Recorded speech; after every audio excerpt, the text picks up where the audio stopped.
पिछले कुछ सालों में अगर हम धार्मिक हादसों की बात करें तो बहुत सारे हादसे भारत में हो चुके हैं।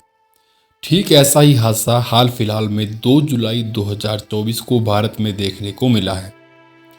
उत्तर प्रदेश के हाथरस में मंगलवार को हुए बड़े हादसे में 121 लोगों की मौत हो गई है और दर्जनों लोग घायल हो गए हैं।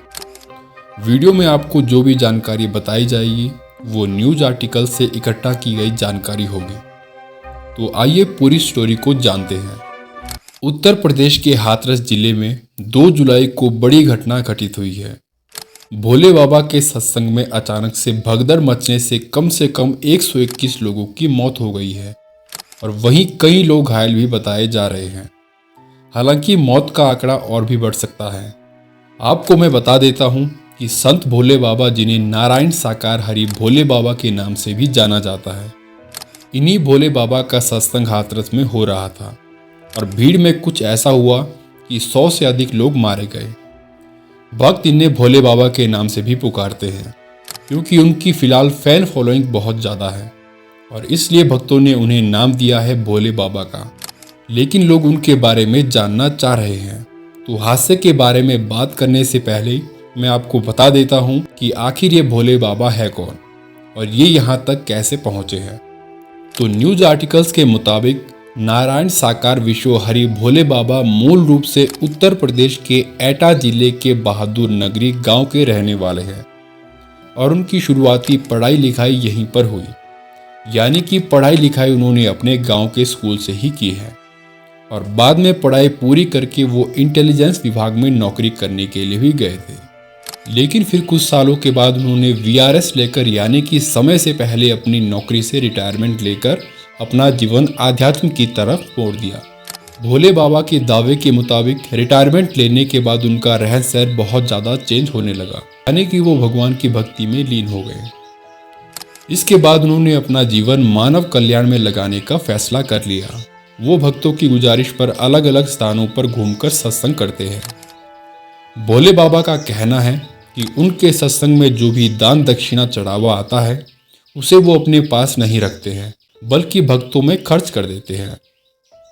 भोले बाबा ये भी कहते हैं कि उनके भक्तों की संख्या लाखों में है और वो ये भी बताते हैं कि कुछ एक आईएएस और आईपीएस भी उनके शिष्य हैं।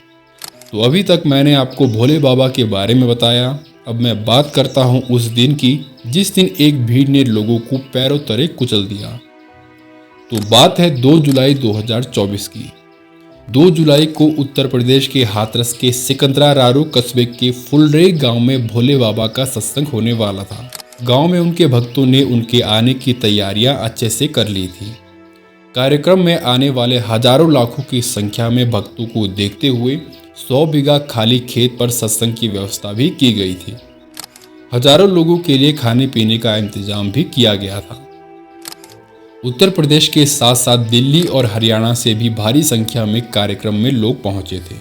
कुछ स्थानीय लोगों ने दावा किया है कि इस कार्यक्रम में 1 लाख से अधिक लोग पहुंचे थे और इतनी बड़ी जगह होने के बावजूद यहाँ पर लोगों के आने जाने के लिए एक ही रास्ता बनाया गया था और वो भी कच्चा था। जबकि गाइडलाइंस के अनुसार अगर कोई बड़ा कार्यक्रम होता है जिसमें हजारों लाखों की संख्या में लोग आते हैं, उसमें आने जाने के लिए कई रास्ते बनाए जाते हैं। हालांकि यहाँ पर भी लापरवाही दिखाई गई। वहीं जिस मैदान में सत्संग हो रहा था उसमें कई जगह गड्ढे पड़े हुए थे जिन्हें नहीं भरा गया था। हाल ही में हुए बारिश के कारण पानी भरने से मिट्टी दलदली हो गई थी और दलदली मिट्टी होने के कारण लोगों के फिसलने का खतरा भी बहुत था कि जल्दी में खेत को आयोजन के लिए तैयार किया गया था। फसल कटने के बाद और बारिश लगने के बाद खेतों में दरारें पड़ गई थी। तो 2 जुलाई सुबह के 10:30 बजे भोले बाबा फुलरे गांव में पहुंचते हैं और वहां पर उसके बाद सत्संग शुरू होता है। लेकिन भीड़ बहुत ज़्यादा थी। न्यूज़ चैनल्स का ये भी कहना है कि परमिशन केवल 80,000 लोगों की थी, लेकिन सत्संग में 1.5-2 लाख लोग शामिल थे। तो लगभग ये सत्संग 1:15 पर ख़त्म होता है। जब बाबा का सत्संग खत्म होता है और वो वहाँ से निकलता है तो अचानक उसे देखने और उसके धूल को छूने के लिए लोग टूट पड़ते हैं और लोगों में भगदड़ मच जाती है और ये भगदड़ लगभग 1:20 पर शुरू होती है। खेत में पानी होने के कारण और कीचड़ के कारण लोग फिसलने लगते हैं। लोगों की बेकाबू भीड़ एक दूसरे को पैरों तले रौंदते हुए आगे बढ़ती है। भगदड़ इतना खतरनाक हुआ कि देखते ही देखते 100 लोगों से अधिक लोगों की मौत हो गई। भगदड़ ऐसी मची कि लोग जब तक कुछ समझ पाते तब तक एक के ऊपर एक लोग चढ़ते गए और कुछ ही देर में 121 लोगों की मौत हो गई। खेत में सीधे सूरज की रोशनी के कारण काफ़ी गर्मी का कहर भी लोगों के ऊपर देखने को मिल रहा था। लोग गर्मी से पहले से ही परेशान थे और पंडाल के अंदर गर्मी से बचने के लिए उचित व्यवस्था भी नहीं की गई थी। हादसे के दौरान जो लोग वहां पर मौजूद थे उन लोगों ने कहा कि सत्संग में भीड़ के अनुसार कोई भी व्यवस्था नहीं की गई थी। पंखे कूलर भी बहुत ही कम संख्या में थे और इसके साथ ही प्रशासन की तरफ से तैनात किए गए पुलिसकर्मियों की संख्या भी बहुत कम थी और वहीं बाबा के आने जाने के रास्ते पर बैरिकेडिंग भी नहीं था। जब सत्संग के बाद वहां पर भगदड़ मची तो कार्यक्रम का आयोजन करने वाले आयोजक वहां से गायब हो गए और मुसीबत की घड़ी में लोगों को उनकी कोई मदद नहीं मिली, जिसकी वजह से ये इतना बड़ा हादसा हो गया। घटनास्थल पर हर तरफ सामान बिखरे हुए हैं और कई लोग अपने से बिछड़ गए हैं। हर तरफ चीख पुकार का माहौल देखने को मिला है। जिला प्रशासन की तरफ से जब तक राहत और बचाव की शुरुआत की जाती तब तक हर तरफ लाश ही लाश दिखने लगी। तो आप लोग मुझे कमेंट बॉक्स में ज़रूर बताएं कि ये हादसा किसकी ओर से हुआ, बाबा की ओर से या फिर प्रशासन की ओर से। और आप लोग सुझाव दीजिए कि कैसे इस तरह के हादसे होने से बचा जा सकता है।